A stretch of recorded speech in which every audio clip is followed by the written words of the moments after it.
Welcome to Richer Soul, Mark Worcester. It's great to have you join us today. Rocky, thanks so much for having me here. And I am excited to learn from you today. We always like to start at the beginning. What was it like when you were growing up, and how much did your family and school teach you about money?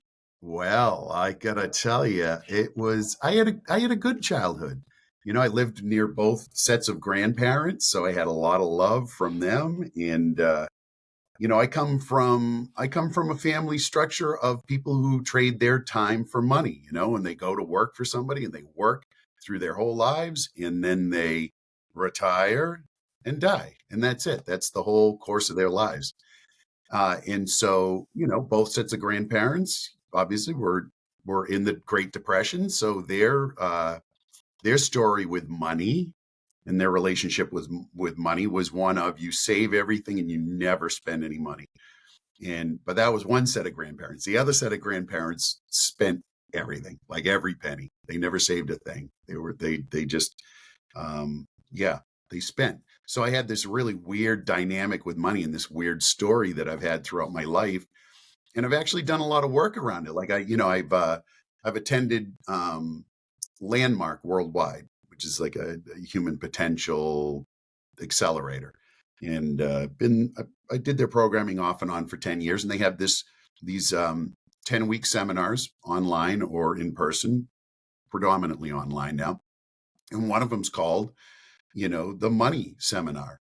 And it's about identifying really what is the relationship that you have, the story that you have with money.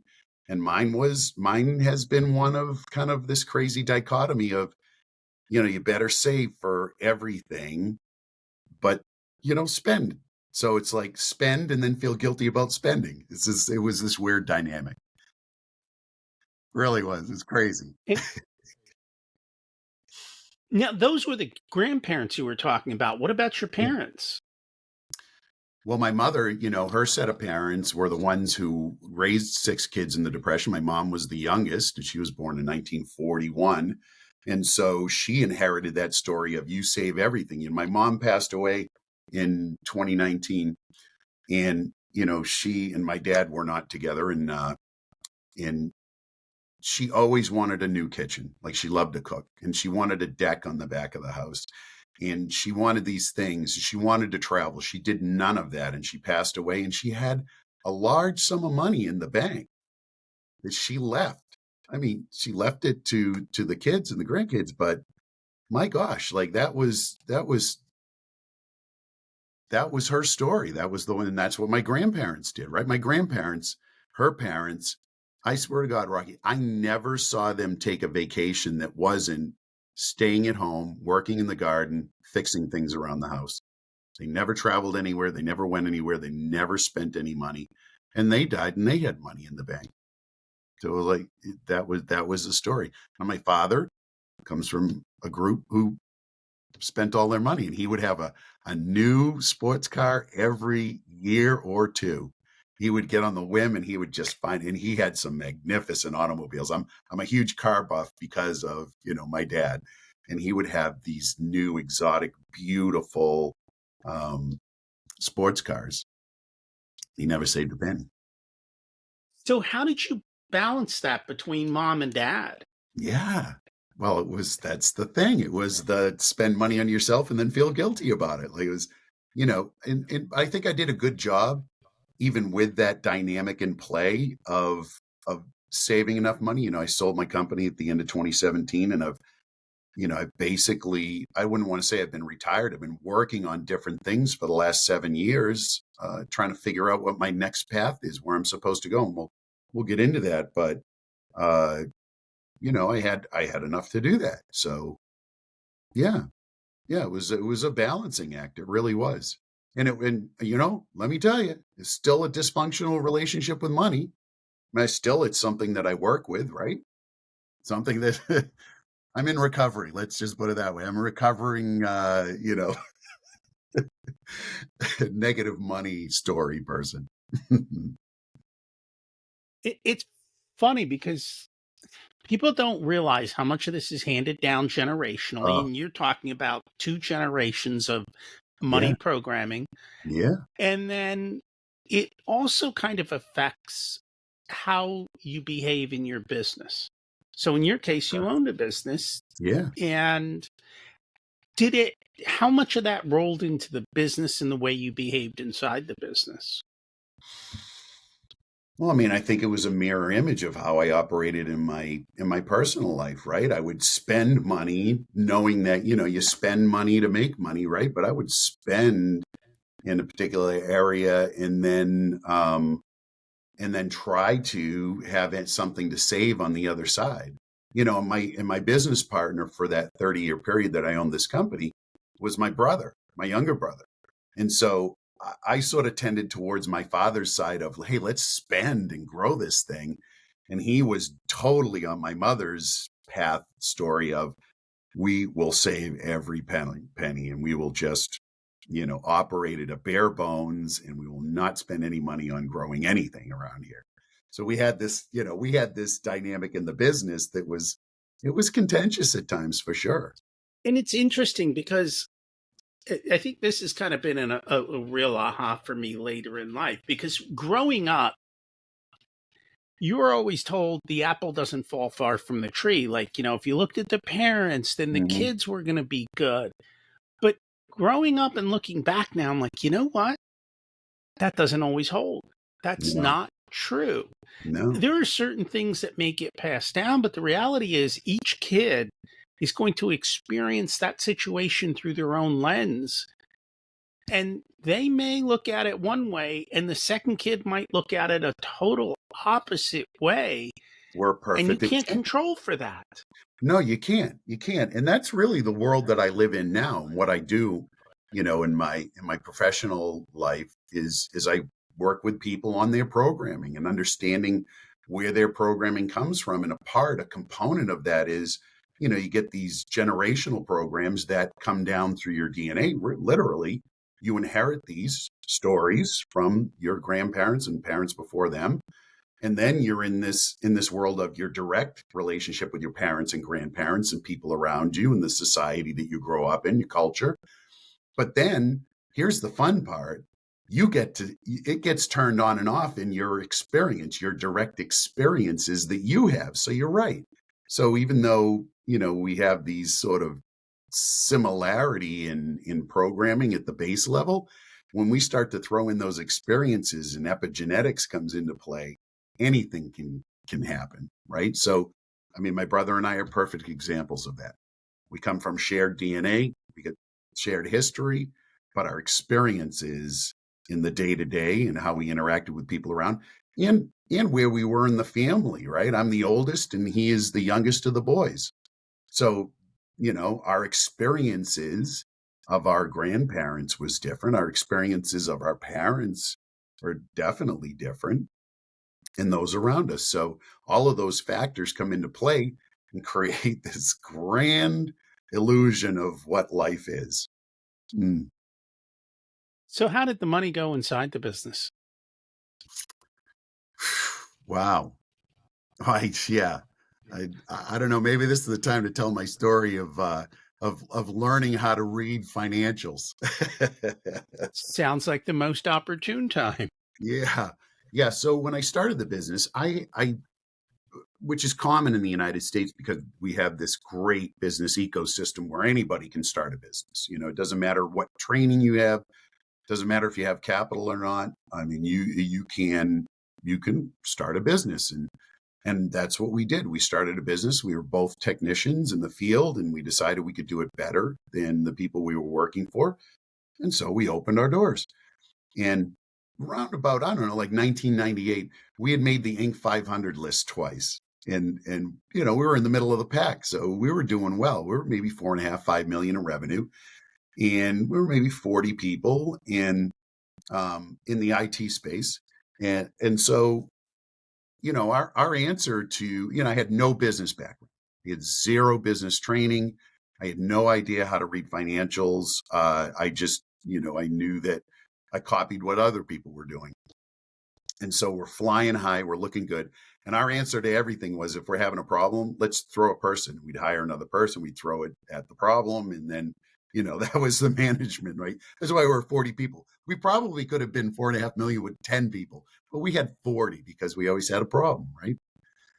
Anyway, the Bank of America, which we were with for quite a long time, um, at that particular time in the 90s, if you remember, it was a pretty good economy. Bill Clinton was the president. It was a good business climate, right? So they never checked our financials. Well, they came in 98 and said, hey, covenants on our line of credit are you need to give us financials. We haven't seen them for a while. Let's take a look. I gave them to them. I didn't see any problem. And they came back within a week and said, listen, that $300,000 that you have out on our line of credit, you got 30 days to pay it. And I'm running lean. There was no way I was going to come up with $300,000. So for the next year, I learned the greatest business lesson of my life is in regard to reading financials and understanding a balance sheet, cash flow, and an income statement, a P&L, because we had, the luxury of paying the Bank of America $2,500 a month to be in forbearance, which meant they had this guy that came in and whacked me over the head with a sledgehammer every week. What are you doing? Where's our money? It was great. It was great. It's a beautiful game. But I really did, Rocky. I learned the greatest lesson on how to really understand that it's not about how much you have on the revenue line. It's how much you have at the end of the day when everything is said and done at the bottom. And so I had to start driving toward that net profit. Like, what is our net profit going to look like, as opposed to, oh, let's try to get as much revenue as possible. Yeah. This is normal behavior inside of businesses. Isn't it?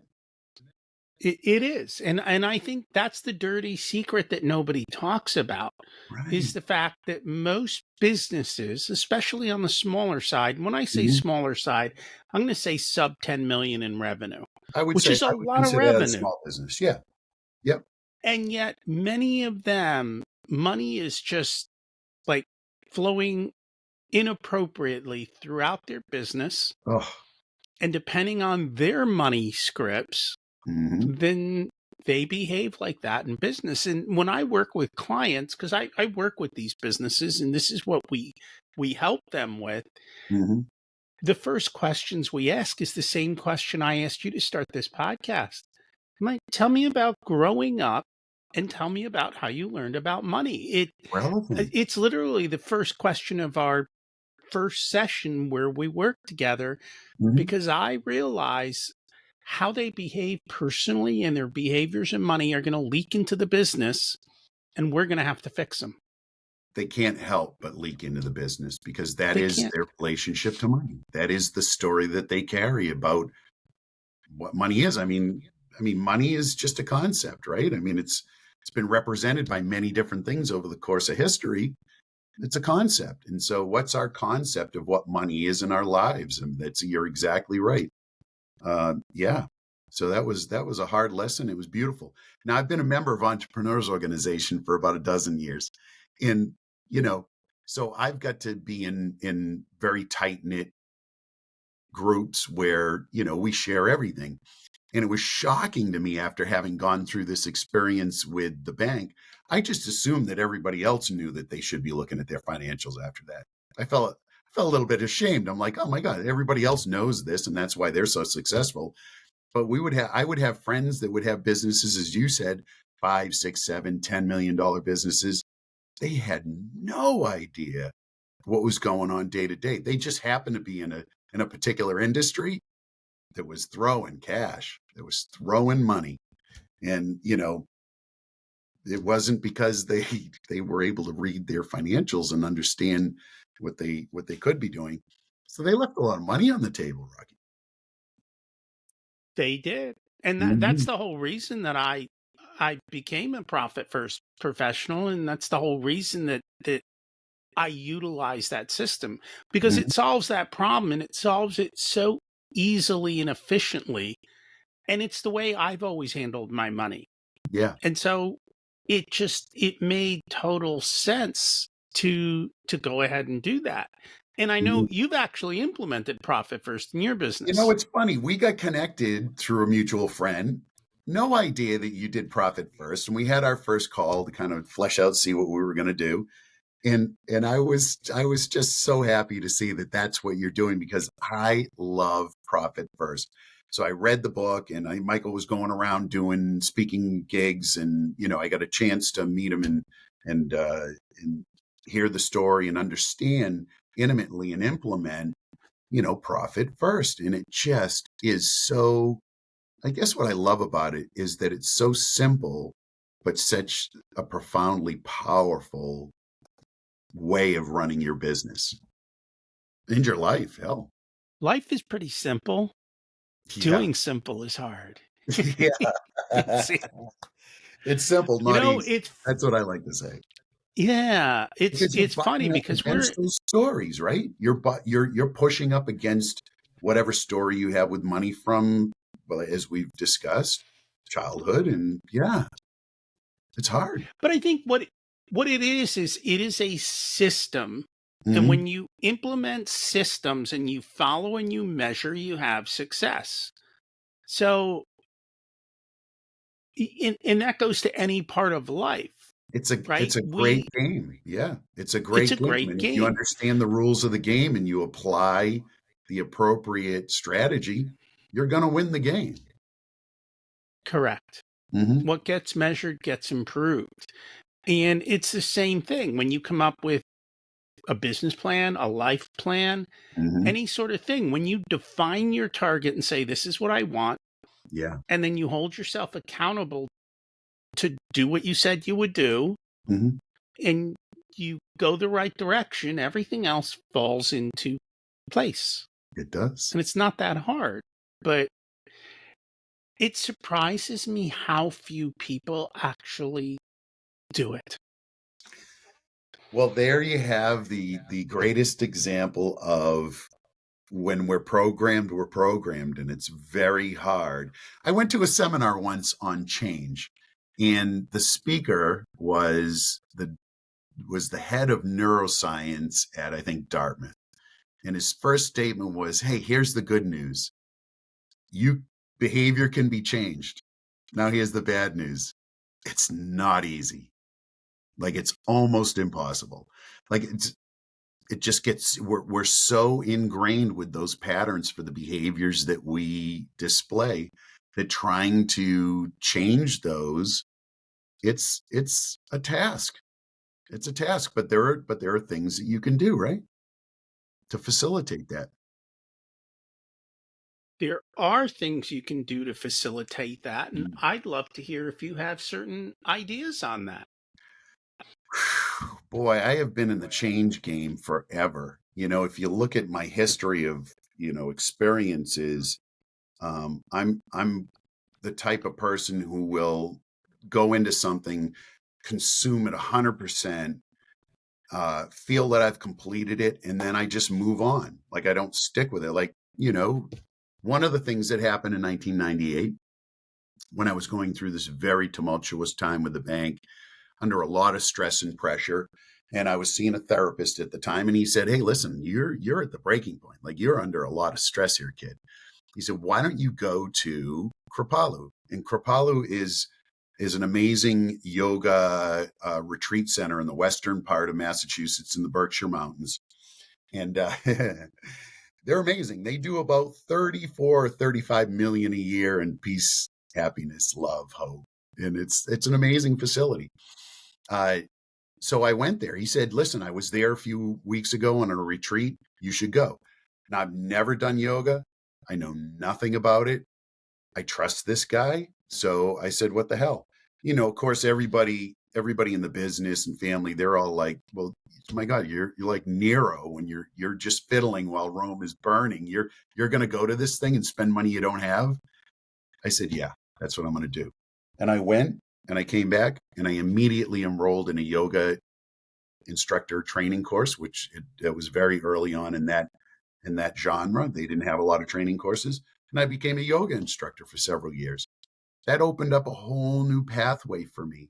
Then I was done, and I moved on to the next thing. But I took all of those tools that I learned in that particular discipline, along with all of the financial things that I learned in business. Like I pull from all of these different modalities. So are there things that you can do to change? Yeah.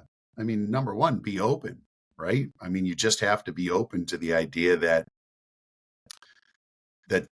there is something more than what you perceive today. And it doesn't matter in what realm you're talking. So I want to touch base on yoga Yeah. because I think that term is misused in America. It's different from what it was It's intended to be different in from India. Mm, correct, but I think yeah. everyone thinks of yoga as exercise. True. Yeah. Most of the yoga studio, well, I don't want to say most, a predominant amount of the yoga studios are about the physicality of yoga, when in fact, yoga is this huge spiritual tradition in India. It's part of religion and spirituality, and this whole huge oh my gosh, I mean, it's it's just so much more than the physical movement is, right?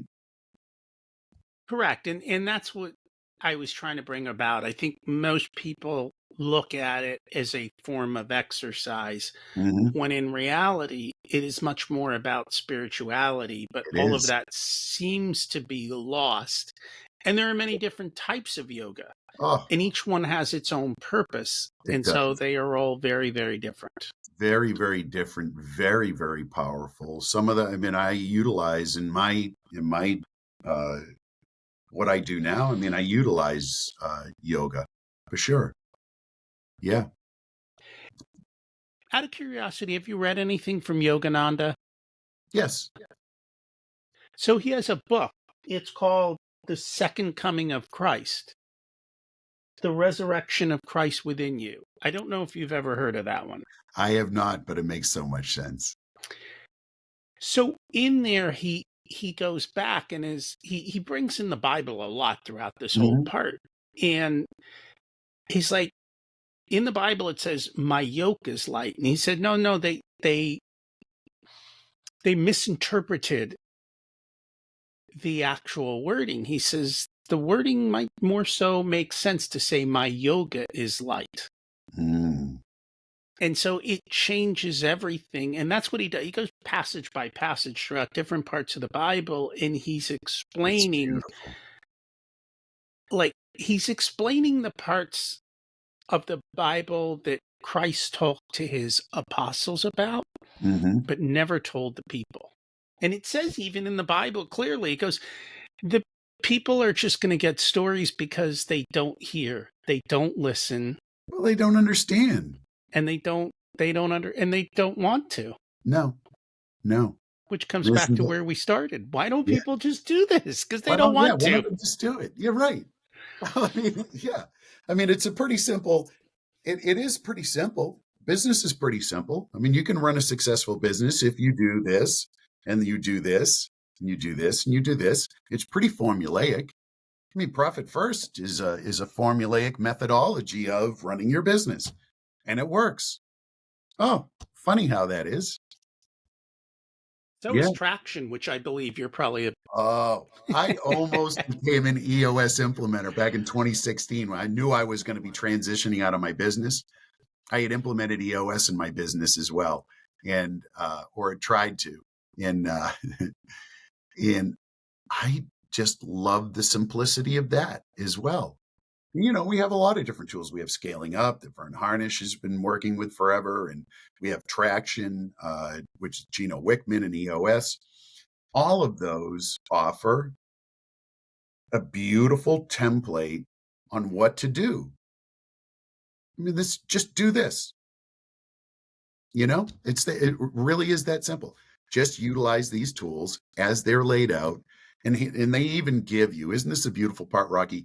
They even give you examples of people who have utilized these tools in their businesses. You can't say that they're not successful businesses. They are. I know. I'm a big fan of all the tools. And I also know what as much as I love EOS and as much as I am um, an integrator type Mm-hmm. person, I also realize that I have my lane, which I'm better at, and I'm going to stick in it. Right. Yeah. And I'm not going to veer, and I'm not going to get excited and Mm-hmm. chase the shiny objects. So you I'm going to are an stick integrator. to, Yeah. I am. I'm going to chase that shiny object until I find another shiny object. I'm a visionary always. And I know that Correct. about me. Like I have to My have job is, an integrator. yeah. I have to.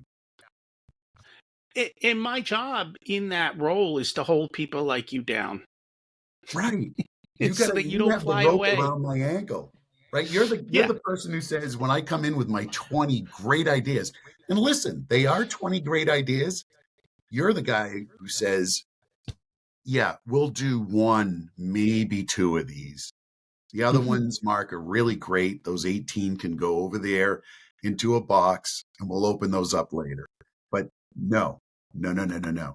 And you know what? God bless you, because without that, I mean, it would be this continual running around and wasting of energy and time and focus. Yeah. It, and I think that's a big part of it. It took me a lifetime to figure all of that out. Hmm. Had I learned it sooner, but Yeah. Yeah. eventually you learn it and it's all good. So Mhm. you actually have a talk that you do for business I people. do. Yeah. Red pill, blue pill, right? Coming out of Yeah. the matrix. Right out of it, and it is directly, a reflection of the matrix. My whole gig is, what I do now. When I left the business, I poked around. I tried to figure out where I was supposed to be. I got into the healthcare space. I'm actually a registered nurse. I have a bachelor's in nursing. I have a master's in medical cannabis science and therapeutics. I went down that path. Um, and I've just, it's been a 7-year journey of trying to figure out where am I supposed to be. And I'm on this beautiful path in the psychedelic medicine space. And that, I like to call it holotropic, which is a term that Stan Groff, one of the pioneers in the psychedelic medicine space, coined in the 70s. And holotropic means moving towards source. So all of these tools move people towards source and get us out of this programming, right? Because we're in these vessels and we get these programs, and it's what reality becomes for us, of the programs. When you can step outside of that, anything becomes possible, right? Joe Dispenza is doing amazing work utilizing his tools and what he has found, right? To help people to exit from these realities that are very set and concrete. And yeah, so I've got this talk that I do for EO and YPO, and other organizations, corporations, and it's really around, talking about, in the beginning, this fact that we are all in this matrix. So we're all the matrix of our own creation, right? That we have inherited and that we've created in our experiences. And then I transition to why these psychedelic tools these holotropic tools are so key and so important in helping us to exit that and to really access infinite possibility. If you think about it, in every moment, in every situation, there are infinite possibilities, but we live as if it's only this, what we see right here, right now. And it's not, it's infinite. So being able to step outside, utilizing these things, it's great. So I do an hour-long keynote about psychedelic medicine. I dive in, I give people what they need. They need to have information. They need to make meaning. So I give them all of the sort of the Western pharmacology behind how these things work. And then I give them sort of the story about how they've been used for thousands and thousands and thousands of years in a very sacred, spiritual manner by a lot of different civilizations. And then here's the beautiful part. After that hour-long keynote, we take a short break. We come back and we do an hour-long ecstatic breath work, which you're laying down on the floor and very comfortable, loud music, and a very, very structured breathing pattern. And everybody says yes to breath work, right? It's like, yeah, it's breathing. I do that every day. Sure, no problem. But what they don't really understand, and I try to give them the upfront, is that when you're in this mode and you're breathing in this manner with this loud, very intentional music that distracts your conscious mind, and music is a beautiful tool as well in healing and in other ways. When you utilize that, you actually will have, many times people have out of body experiences. They have altered reality experiences. And, it's about accessing the subconscious mind that is the ruler of the roost. We like to think this conscious mind that we use all the time is really the one that's in control. Sad to say, that's not the case, folks. It's the subconscious that contains all of these things. And so it really is amazing, Rocky. And I feel blessed and honored to be able to travel the world and to have these opportunities to introduce folks just a little bit, give them a little bit of a taste of really what's available. And I think that, in the entrepreneurial community, and it's always about, well, how can I get better at making money? How can I get better at my company? But there's an undercurrent there now, I think, where, given where we're at in the history of the human species, with this pandemic that is sort of still trailing on, and AI and all of these things, there's an undercurrent in these entrepreneurial communities about maybe there's more. Maybe I'm missing something. Maybe there's a little bit more. Maybe we can hope for better. Here's something. You got a second? Because this is a really cool story. I thought about this Yes, we do. Okay. I thought about this the other day.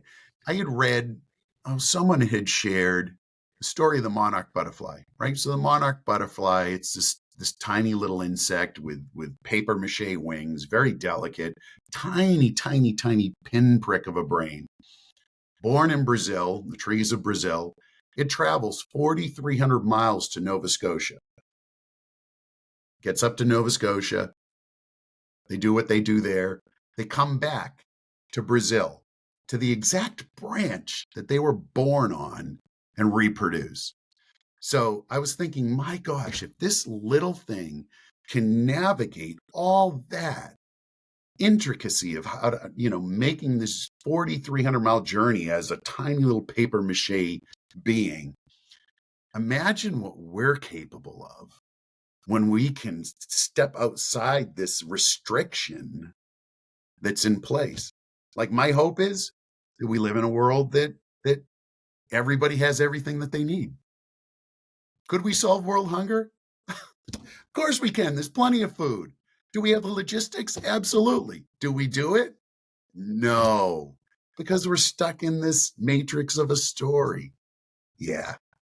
So, hey, let's be monarch butterflies. Let's live to our capacity, I guess, is what I would say. I am with you on that. And it is, the older I get, the more I realize how much of the stories just aren't true. Yeah. Or were made up. Like, when you go back and you realize how it came to be, like, oh, Right. that was just accidental, or it was a misunderstanding, or it was improperly translated, or it was somebody's Yeah. ego or fear that caused all of these situations to occur. And when you let go of it all Yeah. kind of works out. It's funny because I took a class on breath work, and as Mm-hmm. part of that class, they had a guest, and the guest introduced me to ketamine. And what really intrigued me about ketamine Mm-hmm. was it's a drug that allows for neuroplasticity. It allows you to reprogram yourself Yeah. much faster. It allows you Yeah. to rewrite Yeah. all of this and Yeah. put down new paths, and to do it in a simpler way. And so that's been It's amazing. And I interesting work with to ketamine see. startup. Yeah. I mean, it is. I'm sorry to cut in. Yeah. No, To your but thought. and so I think Ketamine all of was these my things are ketamine was my first reintroduction into the psychedelic medicine space.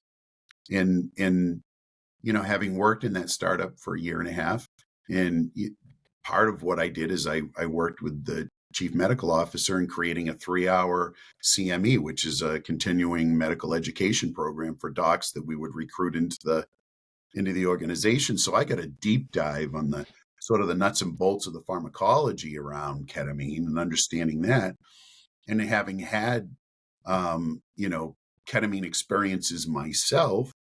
One of the things in my backstory, with all of the successes that I've had and all of the things that I've done, behind that was a diagnosis of treatment-resistant depression. So I literally, Rocky, have had every medication that the pharmacology, the pharmacological folks could give. I've tried them all, and none of them worked for me until we got to ketamine. And ketamine just is such an amazing, powerful healing drug. And you're right. Ketamine can stimulate BDNF production, right? And have this enhancement of neurogenesis and neuroplasticity. It's beautiful. All of them, all of the tools that we use, the sacred medicines that have been here, the mushrooms and the ayahuasca, that have been used in indigenous tribes. When we look at it from the Western medical side and we try to unravel what they do, they all have this profound effect on changing the brain in a positive way. My friend Ronan Ayers from Johannesburg, South Africa, an EO member as well. An amazing, amazing man. And I owe him such a debt of gratitude for helping me along the path. After his first ayahuasca experience, he wrote this article called 40 Years of Therapy in 40 Hours. And it really is, it condenses, in my experience, talk therapy, 25 years, like that, everything changed as soon as I used these other tools. Not to say that there wasn't value in all these years of therapy, but it was really about getting to the source of the matter, which I think we talked about this in our first thing, was behind all of my achievements, behind everything that I did, was a 5-year-old boy who wanted his father to love him. I had a story that my father didn't love me because of our interactions at a young age. Now, my father's still alive. We have the most beautiful relationship. And I know my father loves me like no other. But at that point in time, in his life and my life, we're in a place where that was the story that I got. So my whole life was about making you like me, making you love me. Hence my father loved me. And it was always about, I'm going to do these great things because it's going to impress you and you're going to love me. So I always had to have that validation. Psychedelic medicine, all of the things really that I've done, whether it was yoga and meditation and breath work and sacred medicines, all of them have contributed to this amazing space that I live in. I've been medication free for 4 or 5 years now. And living in this space of, God, anything's possible. And if I told you some of the amazing things that have happened to me since then, oh man, crazy, beautiful. It's funny. I read psychology books just to learn and understand, and all of them to me are parenting books. And they all come down to one simple little principle, which you've kind of said, which is, I am enough. Which the second part of I am enough is then I am loved. Mm-hmm. And the question always comes down to, whose love did you crave? Is it your mother's or your father's? Yeah. Yeah. And when you can overcome that and just realize that more often than not, especially at the age of 5, it's a misunderstanding. We're in a theta brainwave situation. state, right? Dr. Bruce Lipton, if you've ever heard any of his stuff, Yeah, that's He right talks here. about, Biology of belief. yeah, right. So Bruce talks about Yes. how up to the age of 7, really, we're in this theta brainwave state. It's like being in a hypnotic state. And when you're in hypnosis, when you're under hypnosis, and I've used hypnosis as a tool to quit smoking and do these other things, very powerful. When you're in a hypnotic state, you just take in whatever is out there as belief, as truth. There's no filter for analysis. And so when we're that young, before we have all those experiences, we just take it in. So for that first 7 years, so important. Like I say, if we really want to solve the world's problems, it's like 0 to 2, the human being has to have a an unconditionally loving person in their life. Doesn't need to be father, mother, whoever. One unconditional loving person who meets their needs in that time period. Then, then we have the attachment issues that everybody seems to have, including me. I had some attachment issues, and I had a very loving mother. Those go away, right? Those go away. And that's at the very root of interpersonal issues, whether it's business, romantic. There's so much, that we can do when we understand how we end up becoming who we are. Mm, So the Chinese proverb is, show me the boy of 7 and I will show you the man, yeah. which comes back to what you're talking about. Scientifically, it is that 0 to 7 age Mhm. where the programming begins and locks in. Yeah. And many times the money stories might be created there, or they might be created in the second stage. Hmm. But in 0 to 7, what the child needs is safety and love, Yeah. nothing else. Nothing else. And it's also in that age that if you're smart, you can massively program a child. What I mean by that is a child can learn 3 languages and be fluent in them, and you don't even need a teacher, Right. right? That's Right. why kids who are exposed to language early Hmm. can pick all of that up. Right. And so I think what happens is too often we're not teaching kids at a young age. Hmm. We have as a society stopped doing that. Um, and then it's that second age is about 7 to 13. The third Hmm. age is 13 to 18, 21, wherever it Yeah. is. Yeah. Each stage has a different way of working and has different um, things that need to occur during those stages. And if you understand them, it becomes very easy. Again, everything is understand the simple steps and everything becomes easy. A lot of that actually is explained in a book called The Well-Trained Mind, which is Mm. about how to teach kids and when. And what Yeah. I've learned, because I read across different things, so I can read Bruce Lipton and go, oh, this is the science. And the well-trained, oh, this is the psychology and the education. Like they Yeah. all overlap. Always. Everyone's doing it within their lens of their speciality.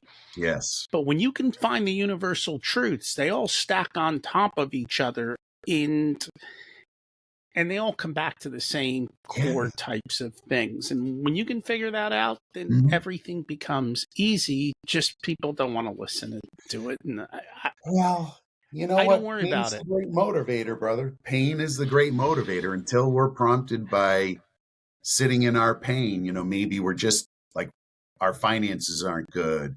We live paycheck to paycheck, or maybe we have everything that we always wanted, but there's this sense of, God, is this all there is? It's just not satisfying. Whatever that pain motivator is, that's what I spend my time doing, is really taking people back to that 0 to 7, figuring out what happened, helping them to identify what happened.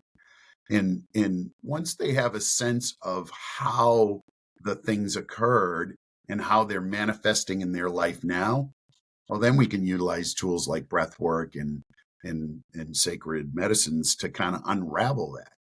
But it's such a beautiful thing when people understand how, in their interactions early in life, the current situation got created, because it always is. Like you say, the Chinese proverb, show me a man of 7, show me a boy of 7, I'll show you a man of whatever age. Yeah. Yeah. It's interesting. So I want to talk about your legacy statement. Yeah. It says, I am the vessel that inspires people to step outside their human experience Mm-hmm. and embrace their true nature. And I almost feel like you've touched on this in what you were just saying. Yeah.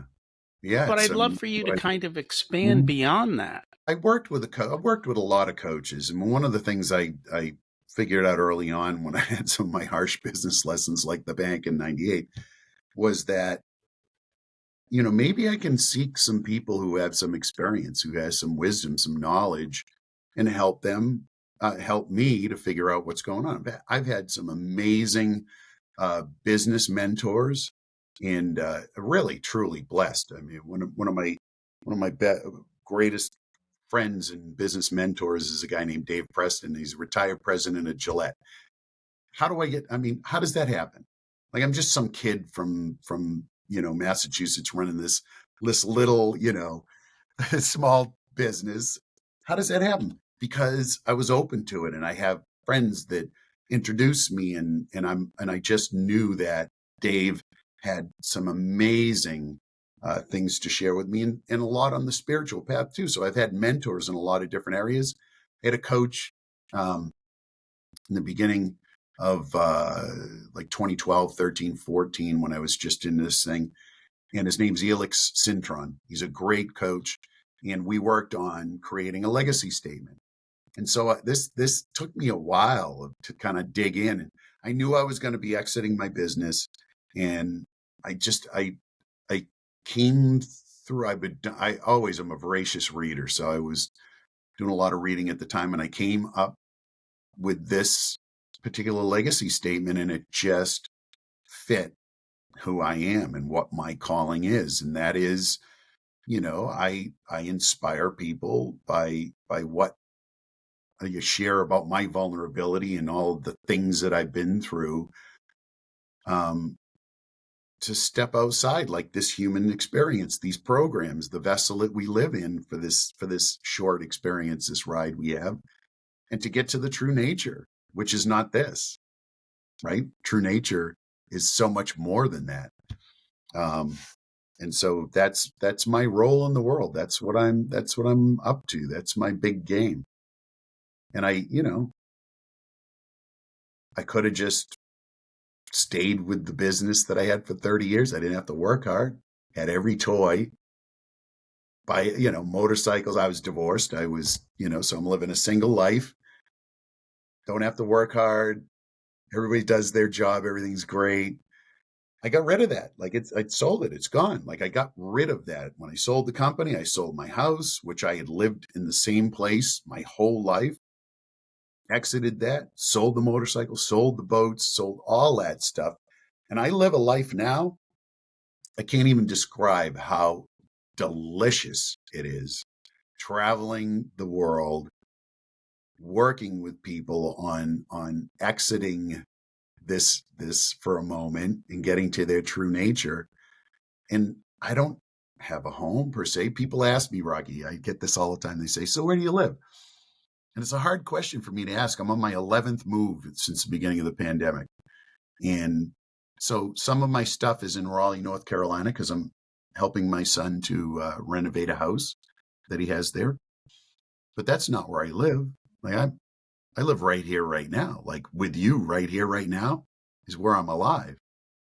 Like, where my residence, I don't know. Like, I'll be in Bali at the end of January. I'll be alive there. I'll be in India for several months on a speaking tour. I'm gonna be alive there. It's like, here I am. And so it's creating this life of living right here, right now. Eckhart Tolle and his beautiful books, The Power of Now, and his follow-on books, loved every one of them. It's like it's just so amazing that as human beings, we always live in this dichotomy of past, present, future, but it's always past or present. Like, it's like I look at the past. How we're wired in our physicality, by the way, is to is to automatically, subconscious looks at the past to predict what's going to happen in the future. So if I walk into a room full of people, I look at the past to predict what's going to happen now. So we're never really here, right? I help people to live right here. It's such a beautiful life. One of the questions that came up early on and that I tried to show people is we can be woo-woo and have a lot of money. Listen, I went in the Marine Corps when I was 17, brother. We don't speak woo in the Marine Corps. Like that is verboten. We don't speak woo at all. And yet here I am. I love woo. Like it's my jam. It's where I am. But I almost think today's Marine Corps, if you're a Navy SEAL, you're practicing woo. We might not call it that. Lot. If you read the book Stealing Fire, if you haven't read that book, Stealing Fire, it chronicles how the Navy SEALs, specifically the Navy SEALs program, they try to bring their people into flow. And what's flow state is this state of like non-analysis. It's like you're in the moment. So when they're in mission, nobody has to think about anything. They just flow as one unit. So they utilize the tools. That we're talking about, for sure. And I have read that book, and that might be where this came from. But in that moment, they don't have to communicate at all. Like it just they just know. And unless the group can create that, they don't get to go. Right. It's the same thing with playing an instrument. I've played guitar since I was 15 years old. And I'm okay on the guitar. I picked it up, I don't know, maybe a year and a half ago. And I am so exponentially better. But there's a point when you're playing music, when you're playing a song, where you step outside of playing the song and the song plays you. You become the music. And it's a sublime, amazing experience. And that's what we're talking about. We're talking about that flow state of stepping into or out of this into that, because that's what's available, is being in that moment. It's not in that moment, by the way, Rocky, isn't available here in the past or out in the future. Like it's only here. And when you can run your business from flow state, all of this goes together, right? And that's what I think people need to realize. It all goes together. It all goes together. And that's really, I guess, what my message is throughout this red pill, blue pill, and all of the things that I do is like, this will impact you in a positive way in your business. Absolutely. Without any doubt at all. But what it's going to do for you in you as a human being, no comparison. And it's one of those things that they say is ineffable, cannot be explained with words. It's like you need to experience it yourself. What's your secret to living an abundant life? Trust. Trust in what? Trust in the universe. Trust in a God. Trusting that. If I look back over the course of my life, I worried about a lot of things that never ever came true. And it's one thing that my grandfather, who never said anything about anything, my father's father, he never shared anything at all. When he was in his 80s, he took me aside and he said, "Listen, I just got to tell you one thing. I worried about stuff that never ever came true, and I wasted so much time.